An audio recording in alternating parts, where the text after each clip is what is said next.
Also time to talk flu shots because every year, of course, public health, well, issues a campaign to encourage us to get it. Now, one city is saying those shots could work better than they do right now. But the question is, all right, is it better to get the shot or none at all?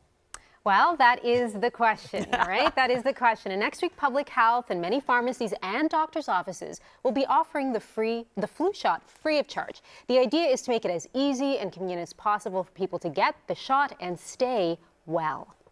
There you go. Have a good day. In Minneapolis, Minnesota, getting the flu shot is kind of like getting coffee. Just drive up and roll down the window. It's on my way, so this was really easy to just drive through and get it done. Getting the shot has been proven to reduce the burden on the healthcare system and save lives.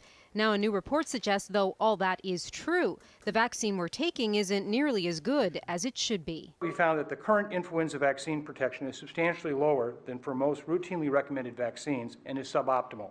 Take the tetanus vaccine, for example. You only need that once every 10 years. But since influenza mutates, right now the only option is a yearly flu vaccine. You'd like a vaccine that protects against all strains of influenza. Right now, we protect against the 3 most common, which gives you, depending on the year and who you are, somewhere between 50 and 90% protection. The report says believing the flu vaccine is highly effective will only encourage complacency in research. We hope that these efforts will serve as a catalyst to rapidly move the international influenza enterprise closer to developing game-changing influenza vaccines.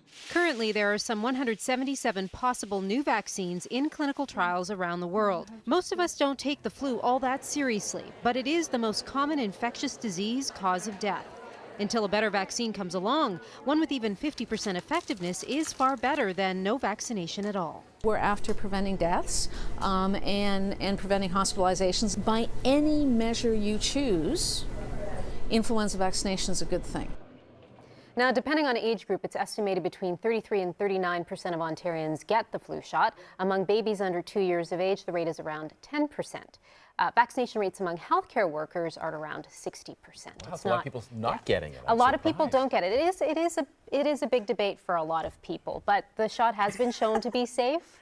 I get a flu shot. Some people we know. I do as well. And some, well, you're always in medical I'm in and out of situations. hospitals and doctors' offices, yeah. And I have, you know, a great friend who's quite elderly, so I'm very careful not to bring something to her. But those are some of the conditions in where a flu shot is really recommended. Indeed, and even if it isn't 90% effective, it might be for you that year, and that protection is worth it. Okay, B, thanks. You're welcome.